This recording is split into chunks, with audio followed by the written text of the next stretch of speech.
How to use Newegg Referral program. Well, hello everyone, welcome back into the channel. To use the Newegg Referral program, you can log into your account and you can navigate to the referral section. Now, I was unable to find or locate the exact section for referral on the app, but there is a quick trick to it. You can head into your web.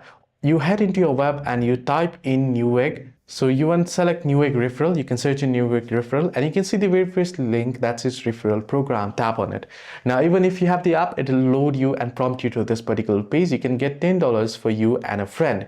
So you can scroll down and you can see invite friends section. Tap on invite friends section, and now once you tap on invite friends section, you'll be able to see the option here, Newegg Referral program. So if the referral program is ongoing, you'll be able to see it right here. So you can scroll down and you can get your code and you can share it with your friend.